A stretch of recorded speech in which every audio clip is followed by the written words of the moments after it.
নির্বাচনকে সামনে রেখে আমরা দেশের আইন শৃঙ্খলা পরিস্থিতি ভালো রাখার জন্য কাজ করে যাচ্ছি এবং সেই ক্ষেত্রে অবৈধ অস্ত্র উদ্ধার, মাদক উদ্ধার এবং বিভিন্ন সন্ত্রাসী আসামি তাদেরকে আমরা গ্রেপ্তার করে আইন শৃঙ্খলা পরিস্থিতি উন্নয়নের চেষ্টা করে যাব। আমাদের সেই কাজ চলমান আছে এবং আমরা আশাবাদী জাতীয় নির্বাচনের পূর্বে আমরা আমাদের এই অভিযানের ধারা অব্যাহত থাকবে এবং আইন শৃঙ্খলা পরিস্থিতি যাতে আরো ভালো হয় সেজন্য আমরা কাজ করে যাব। তো আমরা আপনার এই পর্যন্ত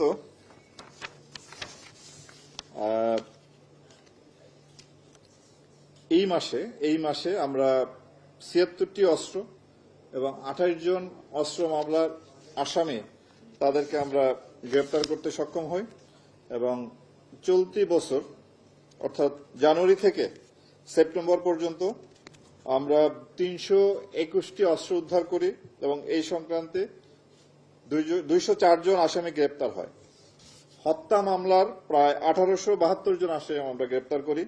ধর্ষণ সহ নারী নির্যাতনের ৬৬৭ জন, ডাকাত চক্রের সদস্য ৪৪৩ জন, মানব পাচারকারী ৭৩ জন এবং অন্যান্য সহ মোট ৯৫৫৯ জন আসামিকে আমরা গ্রেপ্তার করি এবং এছাড়াও মাদকে আমরা প্রায় ৩৪১৮ জন এই এক বছরে এই আপনার জানুয়ারি থেকে এই পর্যন্ত ৩৪১৮ জনকে গ্রেপ্তার করি এবং মামলা রুজু হয় এবং আমাদের উদ্ধার হিরোইন, ফেন্সিডিল, গাঁজা প্রচুর পরিমাণে উদ্ধার আছে। আমাদের ফেন্সিডিল উদ্ধার আছে ৫৪,৪৫৫ বোতল, গাঁজা প্রায় ১৪ টনের মতো গাঁজা আমরা উদ্ধার করি এই এক বছরে, এই আপনার জানুয়ারি থেকে সেপ্টেম্বর পর্যন্ত।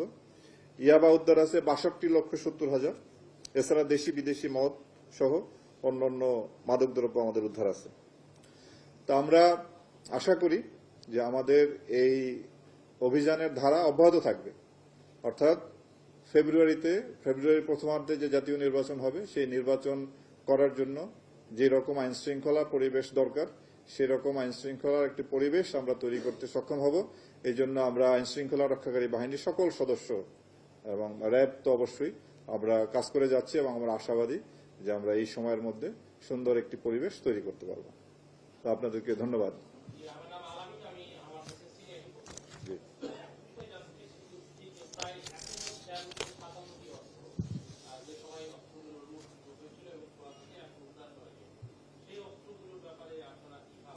আমরা আপনার যে সমস্ত অস্ত্র লুট হয়ে যাচ্ছে তার মধ্যে অলরেডি কিছু আপনার প্রায় 70 থেকে 80% অস্ত্র উদ্ধার আছে, বাকি কিছু বাকি আছে।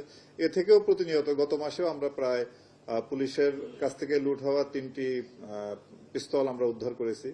যে শটগানটি আমরা উদ্ধার করেছি ওইটির নাম্বারটি আপনার মুসা, তো আমরা এটা ফরেন্সিক করলে বুঝতে পারবো।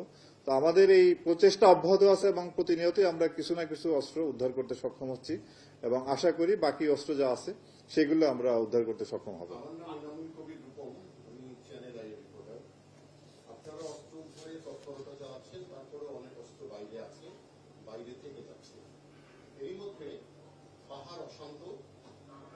এটা এই অস্ত্র বাইরে থাকা এবং পাহাড় অশান্ত হওয়ার ক্ষেত্রে আগামী নির্বাচনে কোনো প্রভাব ফেলবে কিনা, আর এই যে পাহাড়কে খুব তুচ্ছ ঘটনায় পাহাড় অশান্ত হয়ে উঠলো, এর পিছনে দেশের বাইরের কোনো অপশক্তি জড়িত আছে কিনা আপনাদের কাছে ইন্টেলিজেন্স নেই? ধন্যবাদ।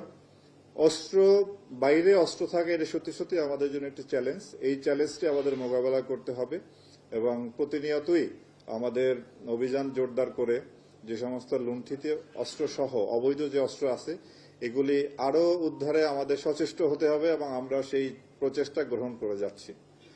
পাহাড়ের ঘটনা